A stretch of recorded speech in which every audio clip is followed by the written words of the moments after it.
Thanks for staying with us on News Tonight. Now, with organ failures becoming almost an epidemic now and the huge shortage of organs in the country, looks like the only way forward is to spread the word that every single person, you and I included, can save more than just one life.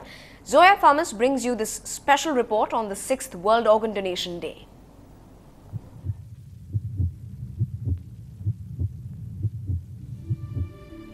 Ten years ago, Raj Gopal was hanging on to life by a thinning thread. His death sentence, irreversible kidney failure. Today, he walks proud and healthy, endowed with the gift of a kidney, a perfect match from his son. Kidney transplant is not a very easy thing because you have to find a matching kidney for which you require a proper donor. And in those days when I had mine, there were no cadaver transplants available. So we went through and my son suddenly decided that I should go on living, and he decided to donate his kidneys. The wait for an organ has unfortunately gone into the negative by a huge margin in Tamil Nadu. A look at the number of organ transplants show that kidneys alone take up a lion's share, whereas the real story of demand is clearly overwhelming. Unfortunately, in our country, there is a rising incidence of diabetes and hypertension, and this is causing many organ failures to happen. This is the next epidemic waiting to happen, organ failure, because you know that how many cases of diabetes and hypertension we do have in our country. So I think the message of organ donation is very, very apt at this moment of time, and this is what is required. Voluntary cadaveric organ donation, or simply put, donating organs of a person who has passed away, can save up to 9 lives. A worthy legacy, perhaps. In Chennai, Zoya Thomas for NDTV Hindu. And joining me this evening on News Tonight is Dr. Suresh, nephrologist with the Sundaram Medical Foundation. Also joining us is Dr. Sumana Naveen, course director with the Mohan Foundation. First off, to you, Dr. Sumana, there is not a sense of clarity when it comes to organ donation. Just clarify that for us. There are two kinds: live donation, cadaveric donation. But why is there still, a kind of lack of clarity? Take us through some of the, what it is really about. Well, live donation, I think most people are aware in a certain way, because you talk live donation, they think kidneys immediately. And unfortunately, until very recently, it was for all the wrong reasons, yes. Because kidneys being bought and sold. Illegal reasons, yes. Yes, and now, in fact, for the past 14 years, it's been illegal as far as the Transplantation of Human Organs Act goes. Right. They say no commercial dealings. So at that point, they also recognize the fact that cadaver donation, or what we call now deceased organ donation, is the way to go ahead. So I think more awareness. The person does not have to be necessarily dead or declared dead, is it? For cadaver organ donation, the person has to be brain dead. Brain dead, okay. And that is very, very clearly defined.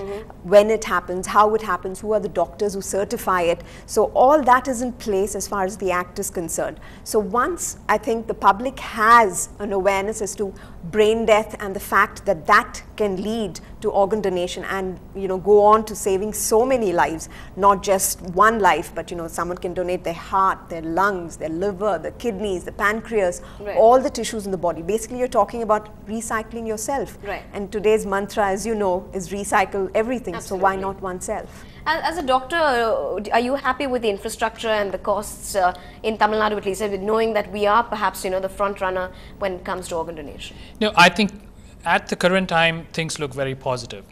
I think, as you said, partly it's because Tamil Nadu has a very healthy private sector healthcare sector in place, right. and it's been around for 15 odd years. So it's not the infrastructure, it's also the personnel trained, the doctors, nurses, the medical team. So I think it was primed to sort of take on such a challenge like this. And in recent times, the policies and the government has put in place a lot of mechanism to help it. Right. A foundation like yours has been there for quite a few years now, but why is awareness still a problem? What is really the root cause of it? It has to be a slow process. You know, people need to understand the concept of brain death. So we keep doing all these awareness programs. You know, we've been doing it through all these years, 12 years to be precise. The media plays a large role in this, and positive stories about organ donation, that's what catches people's imagination, and they realize if someone else can do it, why can't we? So I think it is happening. In fact, now over the past 2 years, I mean, we've had almost 120 organ donors from Tamil Nadu alone. So I think that's very, very positive. And if you look at what we call the organ donation rate, in Tamil Nadu, it's 1 per million population, which is 10 times the national average. So I think it's been a coming together of awareness campaigns that we've been doing, and other people have also been doing over all these years. Government coming in, the private people, private hospitals coming in, and of course the public's will to give. Right. So I think all of that is coming together. Yes, definitely. Yeah. And I think more awareness campaigns will go a long way in making a bigger difference. All right. But when it comes to diseases nowadays, it's something that you can really not avoid, because maybe because of the genes or perhaps the lifestyles. With respect to that, do you believe, doctor, that perhaps the demand for organs have risen over the last few years, at least the last 5 years maybe? Yes, absolutely. That is, I think, a general trend with world over, because as your age expectancy rises, yes, you're going to get diseases, and particularly when you win over infections, then there are non-communicable diseases like diabetes and hypertension, and you're able to win past that, so then you come to a stage of organ failure. So definitely, and it's going to be increasing exponentially in the years to come. Right. So the demand is for real. Right. Very, very quickly before we wrap, how easy or difficult is it? Is it a procedure? Is there a lot of procedure in this, or is it as simple as filling out a form?